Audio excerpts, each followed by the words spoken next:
Bonjour à tous, j'espère que vous allez bien. Alors, écoutez, on m'a pas mal parlé dans les commentaires du pape François et j'ai entendu dire, moi je l'ai pas vu la vidéo, mais bon, paraît-il que Mohamed Diallo aurait annoncé qu'il y avait un mandat d'arrêt contre le pape qui avait été lancé. Donc j'ai quand même voulu faire un tirage à ce niveau-là concernant la situation du pape. Donc voilà, ça c'est la question que j'ai posée, hein, la situation et comment elle va évoluer pour le pape, hein. Donc là, pour le coup, les cartes ont été assez causantes, si je dois dire, à ma grande surprise, parce que je ne m'attendais pas. Là, je crois que j'ai tiré quand même des cartes assez fortes, hein, vraiment assez fortes et presque, on pourrait dire, là, dans le cas, assez négative, hein, le concernant. Donc, écoutez, on va commencer tout de suite. Alors, ici, pour le présent, alors ici on a la Lune, on a le pape, donc il est bien ressorti ici, et là j'ai le 4 d'épée. Donc j'ai une situation, hein, qui n'est pas très claire avec la Lune, hein. Il y a des, voilà, on est quand même en âge un petit peu euh, dans une situation qui n'est pas clarifiée, qui n'est pas claire donc concernant le pape. Et le 4, on sait que le 4 d'épée représente le repos, le retrait, la retraite. Donc voilà, sur une situation peut-être du pape qui serait voilà un peu en retrait. Euh,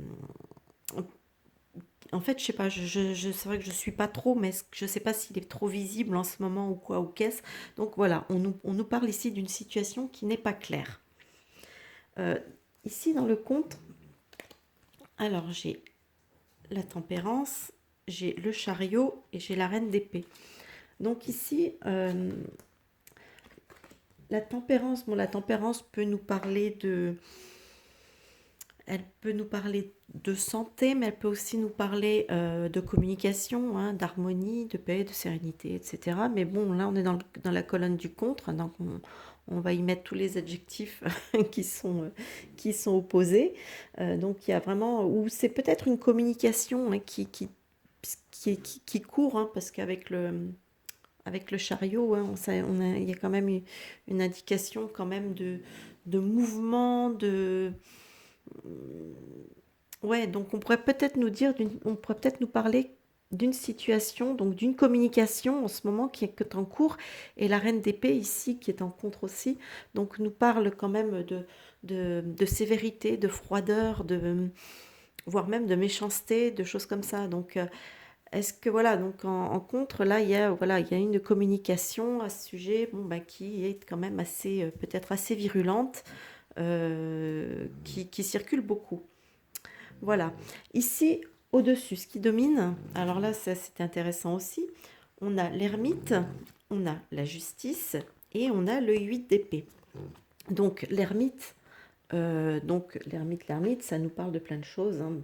En l'occurrence, ça nous parle bon, de temps aussi, hein, de temps, voilà, qui est plus lent, donc un certain temps. Donc, est-ce que ça nous dit que voilà, la justice, elle est à prendre ici au sens vraiment littéral, hein, c'est-à-dire la justice, les actes de justice, ou est-ce qu'elle nous parle d'équilibre? Mais là, je ne la sens pas comme ça. Je la sens vraiment, peut-être vraiment au niveau littéral. Sachant que l'ermite nous parle aussi, encore une fois, de retrait, de retraite, de solitude, d'isolement, etc. Et ici, le 8 d'épée, ben, on le sait que c'est une carte comment, qui nous parle d'impuissance, qui nous parle de blocage, qui nous parle de lâcher prise, etc. Mais si on associe la justice, l'épée, puis après avec celle-là, c'est vrai qu'effectivement, il pourrait être question effectivement, bien d'une arrestation, d'un mandat d'arrêt, de quelque chose. Voilà, donc c'est vrai que là, pour le coup, j'ai trouvé que c'était assez direct. Donc, ensuite, ici, il en résulte l'amoureux, l'arcane sans nom, hein, la mort, et le 10 d'épée. Donc, quand on sait que le 10 d'épée équivaut, hein, c'est deux cartes assez équivalentes, hein, ces deux-là. Donc là, on peut parler d'une décision, hein, une décision qui est assez radicale, hein, et qui met un point final un peu quelque part, hein. Là, vraiment, le cumul des deux, il y a quand même une notion vraiment d'arrêt, voilà, de fin, quoi. Donc une décision, voilà, qui est arrêtée, finale, etc. Et ici, en conclusion, hop là. Alors, j'ai la papesse, j'ai la maison Dieu, j'ai le 2 de denier et j'ai le 5 de bâton. Donc, bah, la papesse nous parle souvent quand même de... bon, elle parle d'intuition, elle parle de féminité, de choses comme ça, mais elle nous parle aussi avec son livre des secrets, hein, donc voilà, c'est des savoirs, des secrets.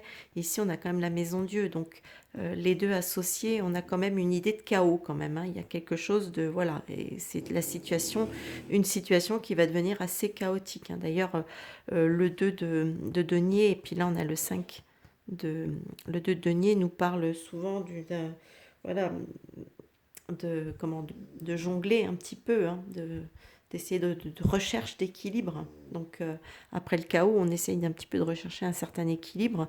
Mais là, avec le 5 de bâton, on nous parle quand même de disputes, de conflits, voilà. Donc on est sur une situation qui va être très compliquée. Euh, Moi, vraiment, il y a quand même une notion vraiment d'effondrement, hein, on peut dire ça. Donc voilà, bah écoutez, c'est ce que les cartes me disent concernant le, le pape François. Je vous avoue que je suis étonnée de ce tirage. Enfin, on sait que, voilà, on sait ce qu'il est, hein, mais là, que les cartes me répondent aussi franchement, voilà, c'est pour ça que je n'ai pas cherché à mettre beaucoup plus de cartes, ça servait à rien, parce que bon, la réponse, on l'a déjà ici, hein. Donc voilà, bah écoutez, hein, dites-moi ce que vous en pensez dans les commentaires. N'hésitez pas à lâcher des petits pouces vers le haut si cette vidéo vous a plu, hein. Et puis, moi, je vous souhaite un bon visionnage et je vous dis à une prochaine vidéo. Bye bye.